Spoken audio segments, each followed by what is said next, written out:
everyone. It is Carol C.C. Miller coming to you from Chicago on this spring. It's a very, very windy day here in Chicago, but it's still beautiful and it's spring. And I'm here as a positivity trainer, peace activator, and global free hugger, helping to heighten your celebrations and lessen your sorrows. And my guest today, have you ever met somebody that as soon as you've met them, you just know you need to know more about them? Well, I get along with a lot of people and I love meeting people, but there's certain times where you just meet those people that you know that you need to know more and be more involved in their life. And that's what happened when I met Craig and Anella Wetter. I think it was in the summer of 2015 in Key West. And they just both embody love and kindness and compassion. Mm-hmm. And so I was grateful to meet them. I just posted a picture that I was following them from we'd gone to lunch, and they just really exemplify and embody what I want to achieve in relationships of all sorts. So today we're going to talk with Anella. She is an empowerment coach and helps women on bringing more love into their lives. And she has just written a book that I've written down the title. It's Hear Me Universe, How I Deliberately Attracted the Man of My Dreams. And let me tell you, Craig is dreamy. So she did a good job with that as well. So Anella, welcome. Thank you for joining me today. Oh, Carol, thank you for having me. I'm so glad to be here. Excellent. So let's just talk a little bit about what brought the book into your existence, on your experience, on why you wrote the book and why you do the work that you're doing. Yeah, so my book actually started in 2008 as a single list of 100 characteristics of what my heart desired, even declared, right? Nice.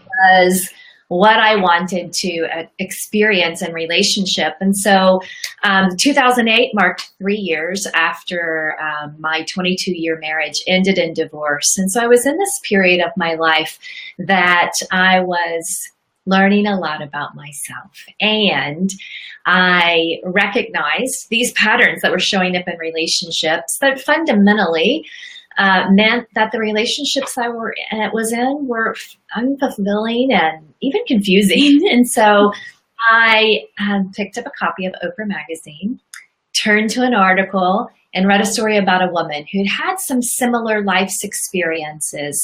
And she shared this idea about writing 100 characteristics. And I knew I was doing it. Like, I didn't even have to think about it. In fact, I told colleagues over lunch that day, here's what I read, and I'm writing a list. And so that list in 2008 really became the energy that broadcast out to the universe that in late 2009 created an opportunity for my life and Craig's life to intersect. We were married the following year, and he absolutely is the embodiment of my list. And so last year, as I was telling this story of writing my list and attracting Craig into my life for probably about the 40th time, some girlfriends who hadn't yet heard it. As always, I am writing my list. This is unbelievably inspiring. Thank you. And it just clicked right then. This is inspiring, and I want others to know my story as a way of inspiring action. And so what I decided to do last year was take each item on my list, which were words or phrases for each item. So I took those words or phrases and expanded each of those items into a blog entry. And really my goal was to sort of take people behind the scenes and answer a couple of questions. Why did that item make my list? Why was it important to me? What life's experiences had I had that shined a spotlight on that element or characteristic or personality trait or the way somebody showed up in the world? And then, again, kind of as an inspiration, I'd finished all 100 days of blogging. So I wrote a blog a day, and I had this kind of tidy way to be able not only to share the short list, but to share some insight. And from that, I decided to put it together as a book. And then finally, I included with every one of my 100 characteristics a journal prompt so that as someone is reading and experiencing my descriptions, they have an opportunity to gauge for themselves, well, is that a criteria that resonates with my heart? If not, is there something similar? So there's a prompt that my readers can take some time to even reflect as they're reading. I love that. And I think it's interesting because I've got some feedback on my. I was just curious as for when I met you a few years ago and you had mentioned the list. And I tried to do one then. And I'm like, 100 characteristics. I can come up with that. It was difficult, actually. Like, there was probably 30 or so that was just like bam, bam, really quick. And then I had to do a lot of deep thinking about it. Was your list, did it come quickly to you, or did you mark things off and add new things? How did you determine your 100? I love the question. So 100 is a big number. And I think it's purposely big. I think I'm getting some feedback too. Does it sound like that to you? I can hear you now. Great.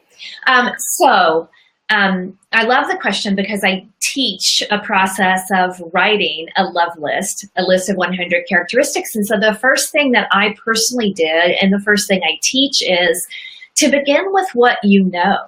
Begin with what you have experienced in relationship that you loved. And so I teach a process of reviewing all past relationships and writing down those characteristics that attracted you to that relationship. You know, it's interesting, Carol, when relationships end, we often hold on to just that slim memory of why it ended. And we forget the beauty of why we were attracted to the relationship to begin with. And so as I began to write my list of 100, I started with my 22-year marriage, because in 22 years, there's so much to remember with gratitude and to want to bring back into my life again. And then with each subsequent relationship I had, my 22-year marriage was to my high school sweetheart, so I really didn't have many relationships before that. But with each relationship I had in those post-divorce 40s, as I refer to them, I took an opportunity to shift my perspective about each of them and remember the beautiful gifts that they all offered. And so that really represented about the first 40 or 50 items on my list, because I mindfully reviewed every relationship in my life. And I'll just make a note for our viewers that it's incredibly important to get your relationship perspective in alignment with the wholeness of those relationships. As long as we continue to tell the negative story of past relationships, I believe we're anchoring ourselves, associating relationship with heartache or frustration or anger. And the more we repeat those stories around the table with our girlfriends, the more we anchor in that energy. So there's an important part of this listing process that releases those old stories that no longer serve us. I believe we attract every relationship to us because there is a gift. There is something that relationship can teach us. Yeah, I love that. And especially when you were saying that, it made me think of, like, when I'm coaching women, I don't necessarily coach on relationships per se. I would say most women who come to me are transitioning work wise, but it always comes down to worthiness regardless of what our topic is. But what you were talking about is remembering the good parts of the relationship and what worked well. There's also, for me, in the work I've done, I have found that sometimes we romanticize the good parts and hold on to it. And like, if they were that good, the relationship would not have ended. So there's, when you were saying to, I don't remember the word you just used, but to be conscious in that memory and remember the good, but not hold on to it to a point where you're almost blaming yourself that it didn't work because you're just seeing all the very good things. And I'm like, there's a reason that it ended, and it's okay for it to end, but to be okay with moving forward. Yeah, and thank you for that, Carol. That's so wise, and a belief that I hold and I share in my own teaching is every relationship that comes to us and ends has simply fulfilled its role in our life. Yeah. And it doesn't have to be really anything more than that. It was an important role that it played. Yeah, and I think for me personally, it's also bringing the responsibility back to myself on, oh, wait a second, that there is a reason that I attracted that person who did not work out well. So learning myself on what I want and what I deserve or whatever without, relationships don't have to end because the other person's a bad person. Right. It just means that they're not the person for you. So the more that we get out of that blaming them for being bad and we were good and everything, then we can get into a healthier relationship the next time around. I have a question for you because it's a phrase that drives me a little crazy. So I would love for you to reframe it. In the Jerry Maguire movie, that you complete me. What do you think of that term, and how do you work with people who believe they need completed? So you used the word worthiness earlier, and I believe that those of us who still feel that we need something outside of us, i.e. a person to be in relationship to make us whole, to complete us, then there's more inner work that is waiting to be done, to be explored.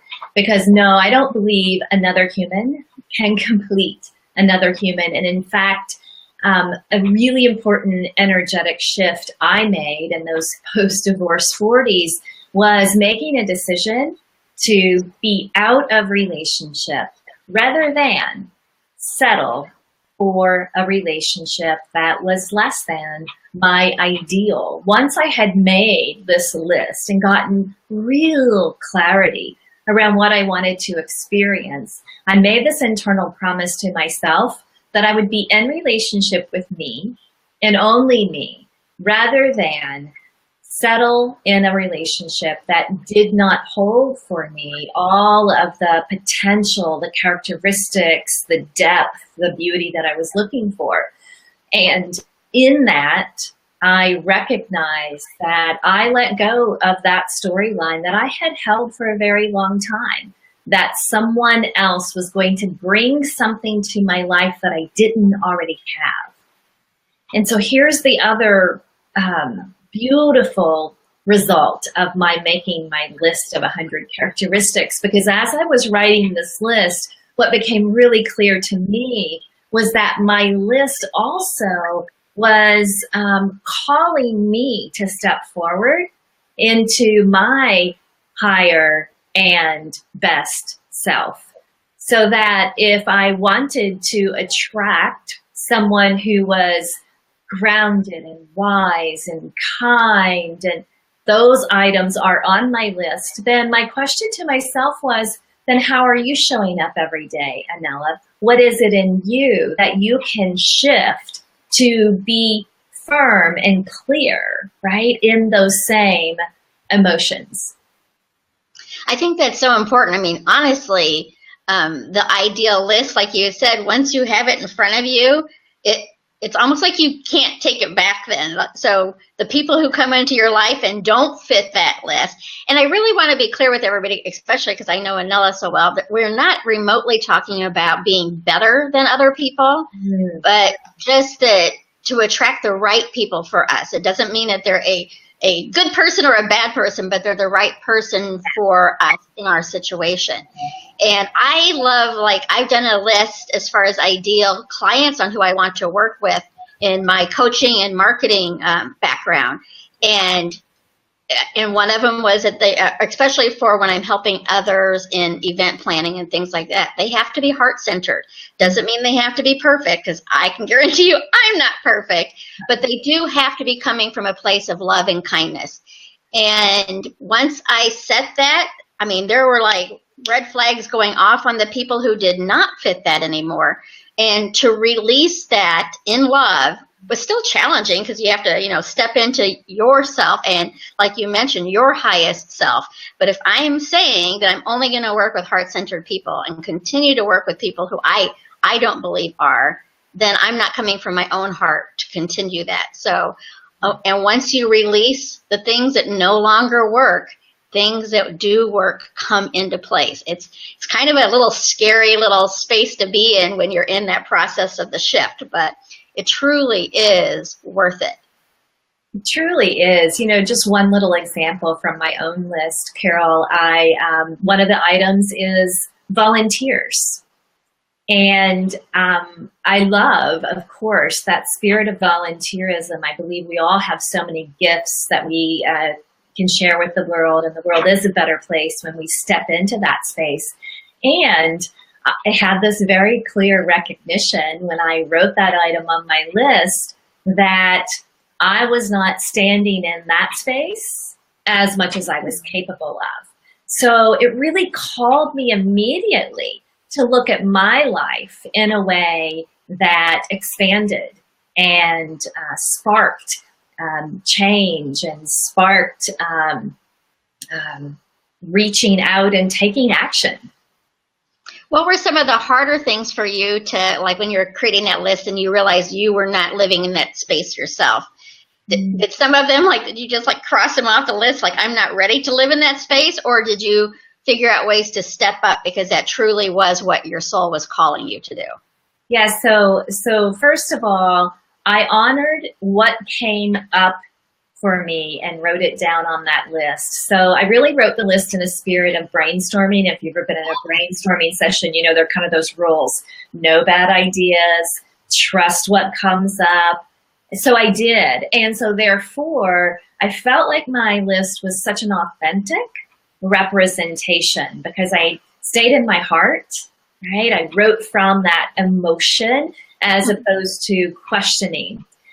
What I will say also, and then I'll address your question directly, what I will say is there were some items that I found when they came up and I wrote them down that I had a moment of feeling that I just don't know if I can find.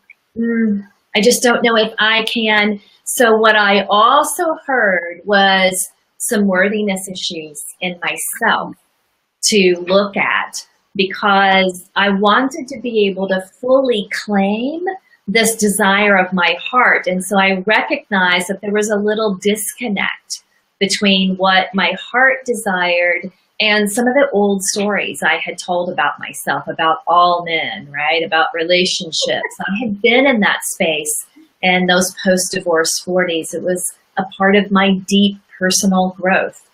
So all of that is to say that my list not only was my declaration to the universe, but it was my self-reflection back. So volunteers was definitely an example. I think really how I was spending my time could be noted in so many different of my items on my love list. And so it really did allow me an opportunity to assess where I was placing my own energy and what I wanted to do differently around that. I love that example. It was just thinking personally for myself when I was creating that list, which I'm going to go back and give it some energy and look into, was one of the things I put on there was the ability to be vulnerable. And it immediately, well, maybe not immediately, but fairly quickly, because I thought about all my past relationships and, you know, they were emotionally unavailable or whatever. And I'm like, Carol, you're too afraid to be emotionally vulnerable with people. So how are you expecting them to show up in that space when you aren't ready to do it yourself? So it's something that I've had to, you know, look into and figure out for myself what was holding me back from sharing that part of me. Yeah, that's a beautiful example. And so it's energy, right? Yeah. So there's just a beautiful ability for that clarity to be all-encompassing. Well, and I love, because for people who have followed me before, one of the things I always say, which is simply law of attraction, but whatever I put my attention on is what I create. So the more I focus on what somebody else didn't offer or didn't provide or whatever, I'm creating more of that. So it's really about reshifting and reframing. It's not a right or wrong. The other people aren't bad people, and I'm not a bad person for, you know, my own unworthiness beliefs that I've held in the past kind of thing. But it's when you know better, you do better. And it's just really about learning more about yourself and opening yourself up to all the opportunities that are out there. Anella, would you share a couple of out of your list of 100? And then I also wanted to ask you, you mentioned that there are 3 essential shifts to make. So. Yeah, so a couple items from my list that I think have fun stories around. So number 14, I just have that one memorized because I talk about it every once in a while, is makes coffee for me. So I wrote that on my list because I do love coffee in the morning, but I was visiting a friend for dinner. She and her fairly new husband had married in their mid-60s, and so they were creating this beautiful new life together. And after dinner, Bob hops up and sets the coffee maker and explains that he loves to get up in the morning and make coffee and take it to Sue's bedside table. And I thought, oh, I love that. So I wrote that on my list. And well before I shared my list of 100 characteristics with Craig, he actually, not per my request, but simply one morning got up, brought a cup of coffee to my bedside table. And I'll never forget the very first thing I did once I had the opportunity that day, of course, was I called a girlfriend and said, OMG, he brought coffee to me, because she knew my list and she knew that that would so resonate with me. And so I love telling that story because I didn't communicate anything directly to Craig, yet there was a sensibility that he had. It also aligned with other items on my list, such as, being a giver and showing kindness. And those acts are really wrapped around that act of self-sacrifice early in the morning. So that's an item that I definitely love. The second one I really love, I don't remember the number, but I wrote, lives in a spirit of self-improvement. And I knew from my own life's journey that I would always be committed to learning about myself so that I could live my very, very best possible life. And I knew that I wanted to be in relationship with another person who shared that, because to me, wow, that energy of 2 people every day focusing in a way that asks questions like, how can I show up better for others? How can I show up in service? What is it that I can best do today to bring about peace, prosperity, happiness, abundance, all of those energies that we so thrive in? What can I do to bring those about in the world? So I knew that was really an important characteristic. I love those characters. So what was one of the ones that was harder for you? Yeah, so one that was really challenging for me to write down was the phrase passionate lover. I had this voice in my head immediately that said, oh, well, now that's too much to ask for. It's okay if. And I really had to confront that in myself. And where I landed was, well, I wanted a match to the way I emotionally express.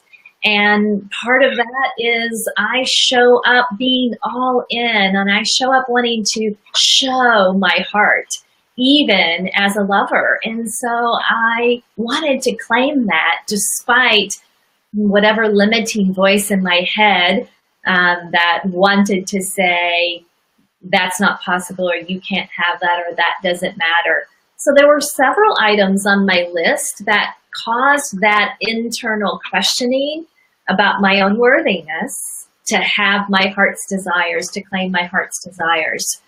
And so that connects to one of the 3 shifts. And so the first shift that I personally made, and these shifts arose out of my own experience, Carol, in those years that I call my post-divorce 40s, some of the most difficult years of my life and some of the most rewarding, right? Anytime we're going through deep growth, I think those two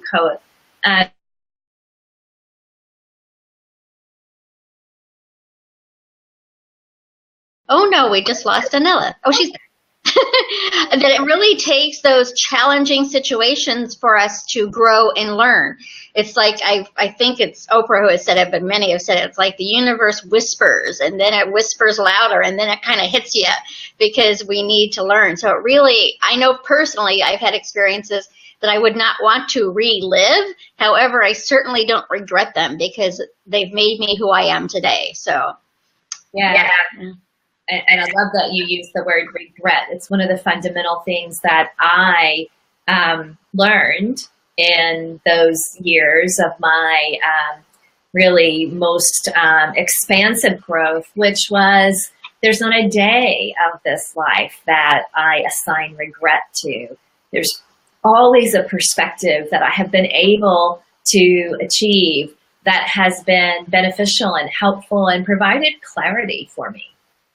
Well, and I like that too, because I mean, I think it's easy for people who have never gone through a really horrific experience where they say they regret things. But there's so many people when you go through those things and come out on the other side.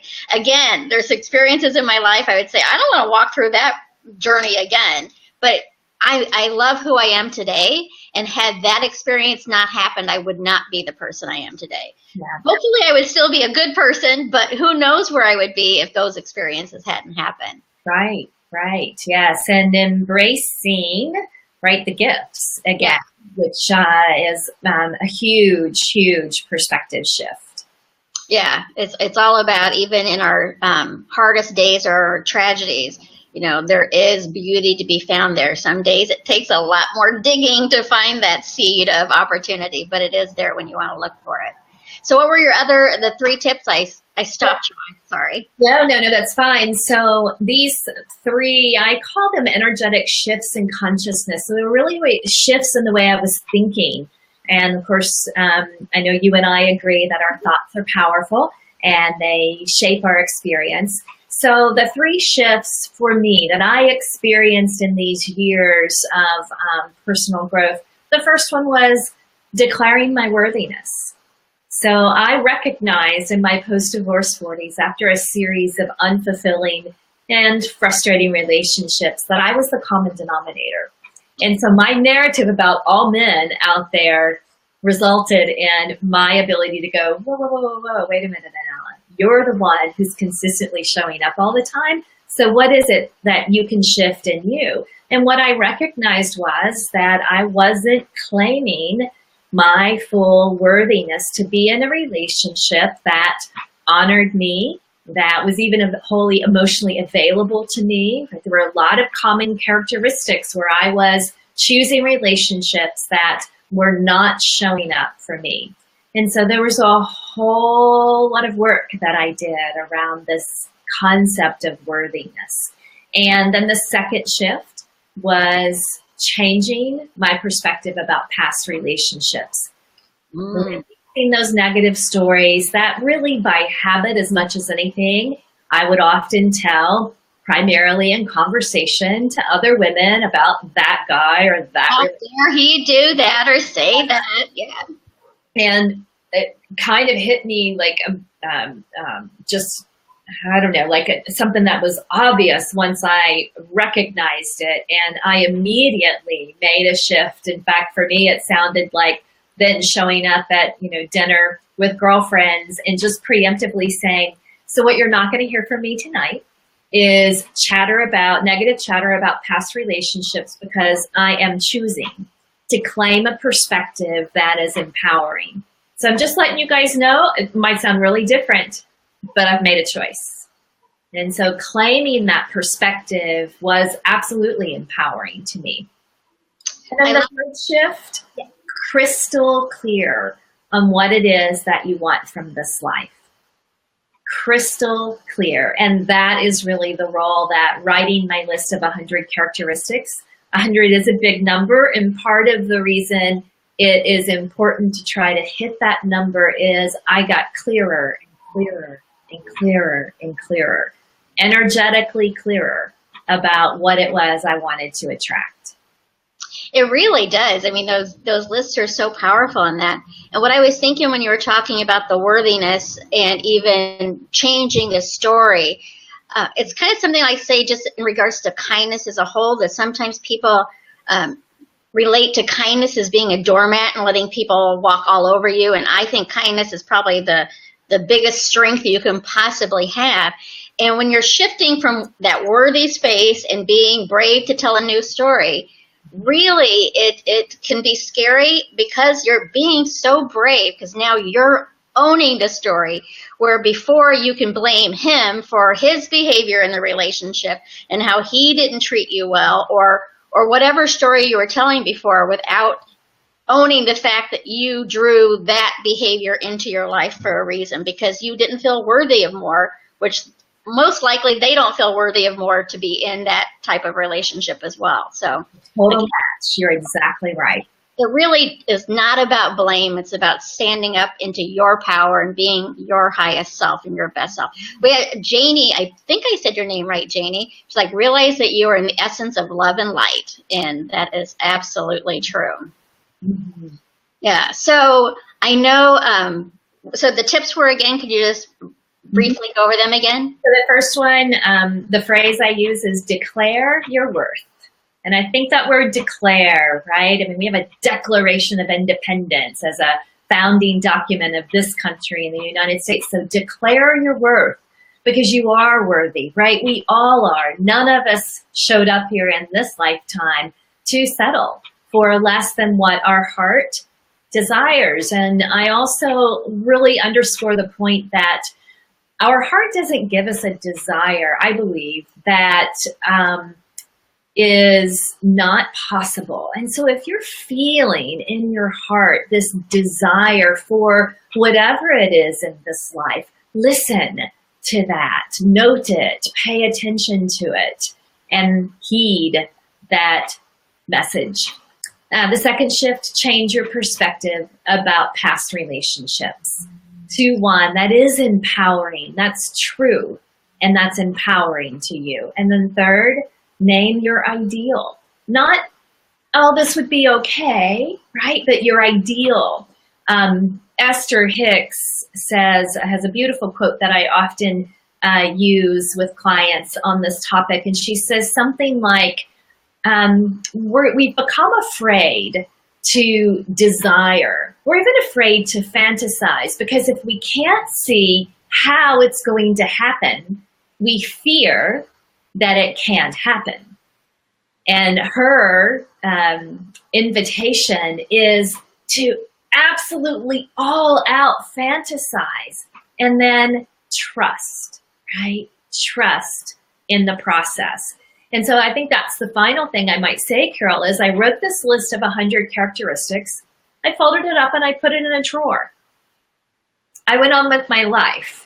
I referred to it or looked over it every once in a while, but where I used it very purposefully was about a year and a half after I wrote the list. I decided to try online dating. A little bit at the encouragement of my girlfriends, but I just had arrived at a point where I thought, no, why not? I've not tried it. So I used my list as the informant to how I created my profile and talked about and described what I was looking for. And it was less than a month later that Craig and I connected and met for coffee. And so I really know I love that. my clarity and my holding firm in alignment with my heart's desires didn't produce, 87 matches. I had 2 recommended matches, and Craig was one of the 2. And I'll often say to clients, I think we have a bit of a misconception that we're trying to cast a broad net because we don't want to leave anyone out. And actually, my belief is get really, really, really clear. That is the energy that you want to bring. Well, and I think when you're less clear, then you do have all these opportunities, because you're almost afraid to state your true desire. So you leave it open to a bunch of people and spend a bunch of time on those dates or coffee dates or whatever, not having a good time because you were too afraid to stand in your power. A couple of questions I have. One, on worthiness. for anyone listening now or in the future, I mean, I believe at the end of the day, anything that we're not doing to live our highest versions of ourselves is due to unworthiness. And we all have it. Maybe Dalai Lama doesn't have it, or people of that nature, but all of us have it in some aspects. And sometimes it's itty bitty spaces, and sometimes it's ruling our lives. But do you have what would you encourage people to do who, like, we want them to be worthy, but they're not in that space yet, that they're still feeling less than? Do you have some suggestions on some tips to help them build their own worthiness muscles? I do. I'm going to give you my very favorite strategy, my favorite tool. It's nearly free. It is accessible to everyone and has tremendous power. And that is, get out a blank notebook and write in it with the goal of telling the truth to yourself about yourself. I use journaling as a technique. Personally, I'm a former English teacher. So writing, I know, is a powerful mode. And in telling the truth to myself about myself, I've reconnected with all of those versions of myself where I had experiences in life that somehow fractured an element of my worthiness. But in this process of journaling, my supreme commitment is to love every single thing I discover about myself. And with that commitment, that intention guiding me, what I have learned to do when I unearth an element, a feeling, a memory that is wrapped somehow in another layer of my unworthiness, then I invite this younger version of myself to even imaginatively come and sit with me. And depending on what it is, I caress her and I make sure that she knows how grateful I am for that younger version of myself and that she chose that experience because it taught me. And I couldn't be the woman here now had she not taken that action. And so I believe that for myself, and what I teach, and I have tremendous passion around it, is the more we deepen into the love of ourselves, which means shedding old judgments, which means stopping to blame others who hopped in and out of our journey. Whenever we deepen in and can pull a younger version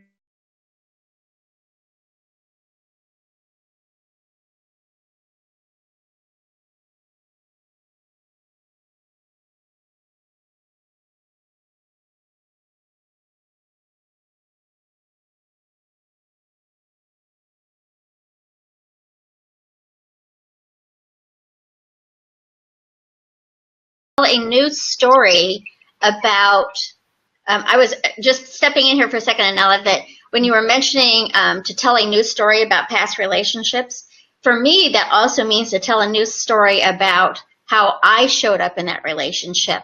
Yes. And not blaming myself for why it didn't work or whatever, because I think it's so easy to beat ourselves up on things rather than, again, seeing that that's part of the journey to strengthen our own worthiness muscles. Now, it's really as easy to step into victimhood. So it's a choice, and choices aren't always easy, but the more that you can be in your own power, the better. Back to you, what you were just talking about. You cut out for a little bit on my end. I don't know if you did with them or not. Yeah, so I'm not sure where I left off. I was explaining the process of journaling and connecting with your younger self and being committed to love, what it is you reconnect with. Yeah. And you're right, sliding into victimhood does not serve us at all. And I'll just tell a quick story that is an example of what I remembered in a journaling exercise. It's been 4 or 5 years ago, and I remembered this event from first grade whenever I was very, very proud of my new white go-go boots. This was 1971, Carol, so you can imagine what they looked like.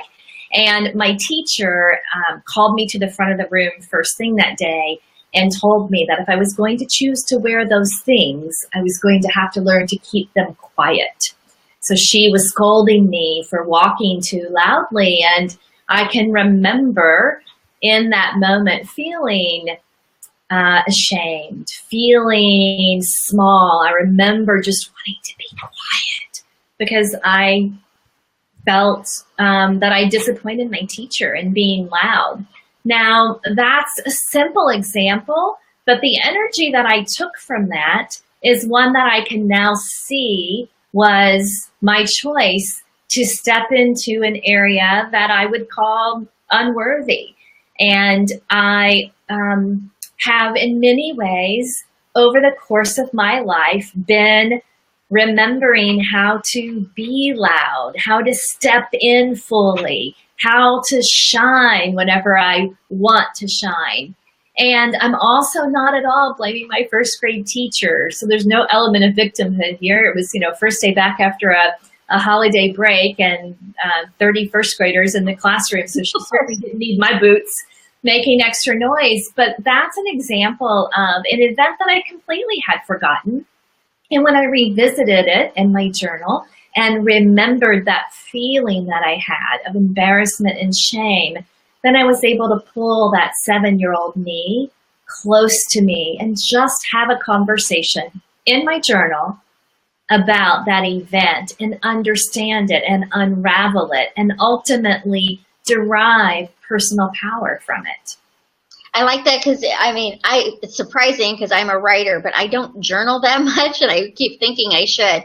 And I've heard so many people say that, you can speak it or whatever, but when you're writing, it's really getting it out of your body as well. So it's a really important thing to do. However, not all of us are writers. Another tip that I know that I like, and it was much harder than I ever thought it would be, is Louise Hay's mirror work.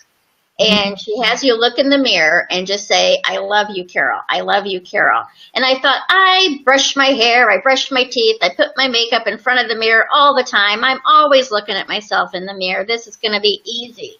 Well, all the brushing of the hair and the putting the makeup on and brushing my teeth, I wasn't really looking at me. When you look at your own eyes in the mirror and say, I love you, I wanted to turn every other way. It was really uncomfortable at first. I was shocked how uncomfortable it was. I had already been doing this work, so it really even surprised me more that it was uncomfortable. But it's a very, very powerful tool to use. It may or may not, depending on your own experience, feel uncomfortable and hard. It may seem easy. But she recommends doing it for 30 days, and it's going to change your life. Now, I've not done it for 30 days, but when I do it, like if I get into a space where I'm starting to feel less than, that's one of my tools that I use to reshift myself, is to look in the mirror. And I'm really all about, which I know Anella is to be gentle on yourself. Whether you're showing up as your highest self or you're showing up as the little girl that was told not to wear those loud go-go boots, you're doing the best you can in that moment. Yeah, I completely agree. And I would really underscore that for clients that I take into this journaling process. It is delving inward and an absolute commitment to be gentle, to love what it is you find, has to be part of the process. Has to be part of the process. Exactly, especially if you're like us, where we believe what we focus on, we create more of. If I started to focus on every mean thing I've ever done, which usually are directed to myself, or mean thing I've said and throughout my life, I'm just creating more from there. So if I can focus on what didn't work and be gentle with myself and know that in that moment I was showing up as well as I could for that time.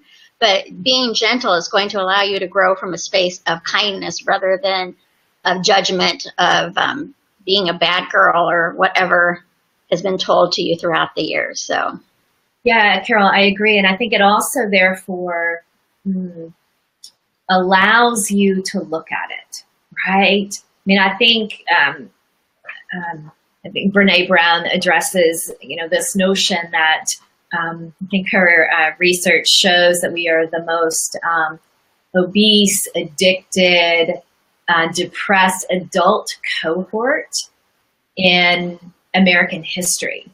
And what she says is because we do everything we can to numb ourselves so that we don't face ourselves. And so it really is a process of looking at all of who we are and being committed to love that. Yeah, and when you were mentioning the teacher and said, that you don't blame her, I think I'm, again, a word-sensitive person, but when I realized, recently I realized a few things that I have said that I would never have thought were putting other people down. One of them, I'll just say quickly, is I used to say, I throw like a girl, because I cannot throw at all. When I would say I throw like a girl, in my head, I was not saying girls can't throw well, but that's what the sentence says, is girls can't throw well. And so when I realized that, I shifted from there. But because of my knowing in my heart that it was not intentional to put women down, when I hear other people say those things like those boots are loud or whatever. Now, some people truly are putting you down for it because they're coming from hurt. But a lot of times it's because they don't know better and they don't realize what they're saying is hurtful to you, who they're saying it to, or to a populace of people. So I try to, instead of go into that, how dare you say that feeling, go into, compassion for they don't know the intention behind that kind of thing. So it's all a learning process. But I no longer say I throw like a girl. I do say I can't throw well because I can't, but it's my own thing. It has nothing to do with being female. There you go. I like that. Yeah. So I wanted to share a little bit. Again, we're just going to really close up here on a couple of events that are coming up for me. Global Free Hugs is May 6th and 7th. It is all over the world. It is to share kindness through the gesture of giving free hugs. And Anella is going to be joining me for Global Free Hugs in San Diego. I'll be in Santa Fe at a conference I'm speaking at. I'll share the link for that. It is the Mike Dooley Train the Trainer event, so come join me there. And Anella is going to be with a couple of ladies that I love dearly in San Diego for an event, and they're going to be doing Global Hugs from there. So Anella, can you share a little bit about that event? Yes, this event, which is the same weekend that you referenced in May, the first weekend of May, is called Love. And it is an opportunity for women to come together to deepen into our own self-love and to deepen into being supported by other women. It's a tremendously healing event. Of course, as women throughout history, we do have a history of not always supporting each other. And so I believe there's tremendous import to healing as a sisterhood. And so it's just a wonderful weekend full of ways that we reconnect with ourselves and reconnect with each other. I love that. If I could be in two places at one time, I would be in San Diego and Santa Fe. But the Southwest Coast is going to be getting a lot of love that weekend. You're and globally, hopefully as well, for everyone who is joining us for Global Free Hugs, either holding an event themselves or seeing people out there hugging. And although I would love for people to join in a public way of going out there and creating a free hug event that you're hugging strangers, please, please, please feel free to hug your family members that weekend, your kids, your spouses, whoever, your friends, your family, and share those pictures on Facebook as well, because the whole point behind that weekend is to let people know that they matter and that they're seen and that they're heard just through a gesture of a hug. So it's really, I've been doing it for 9 years, and the stories that I get to hear from people who live alone and haven't been hugged in weeks, or they're an elderly woman got a hug from me, and her husband had just died 2 weeks earlier, and she was crying because she was missing his hugs. So there's in that short, whether it's a 10-second hug or a 1 minute long, trust me, a minute long hug with a stranger is a long hug. It really does impact your life. It has changed me. I was not a huggy type of person prior to doing free hugs, and now people are like, stop hugging, Carol.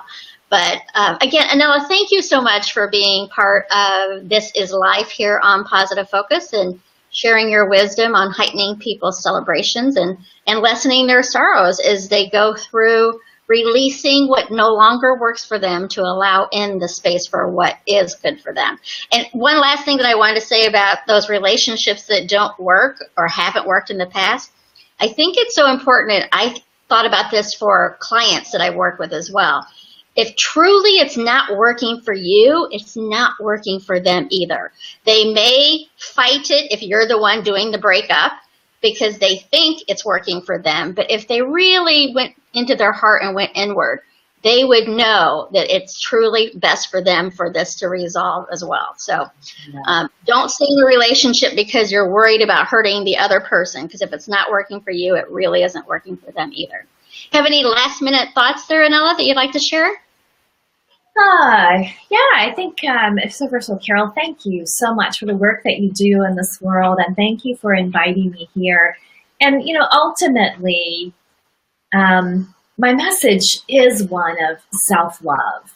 And I think that in my own journey, when I really look back and reflect and think about the times in my life that I, you know, took sort of leaps in consciousness, that's the key element every single time, is loving myself more, learning more about myself and loving what I learned, and just that continual desire that I have to deepen into who I am creates for me an ability to hold others in that same way. I'm not a Bible scholar at all, but I think the verse is something like, love your neighbor as yourself. And that's always struck me, because you cannot love your neighbor if you first don't love yourself. And so that's my invitation fundamentally, is to deepen into loving who you are. It's some of the most important contribution we can all make to elevating the consciousness of the planet. Absolutely. And it made me think when you were saying that one of the things that I say all the time is that others, I make my life. My life is really good. Others enhance it. So whether it's your romantic relationship or your friends or your family, those people can enhance or detract from your life, whichever is. So I really focus on that. And my 100 characteristics list really is pretty short. It's 2. Be like Anella, be like Craig.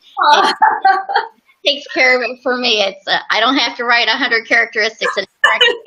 I love that. That's so super sweet. So I'm going to post in comments in a little bit. Actually, I have another meeting I'm running right to, but I'm going to post in comments how they can get a hold of you, and I'll put a link for your book. It's if you work with Anella at all, she's pure love. So I'm glad to have her in my life, and I hope that I'll have her back again, and we'll have other topics that we'll talk about, because it really is, again, whatever you're doing in your life, it comes from your own self-love. The more that you're able to be kind and gentle to yourself, the more you're going to be able to be kind and gentle to other people out there. So thank you, Anella. I really appreciate it. And please give Craig a hug for me, because he is dreamy. I will. Thank you so much, Carol. We'll see you soon. Okay, sounds good. Bye, everyone. I'll be back tomorrow talking about the power of words. Talk to you soon. Bye-bye.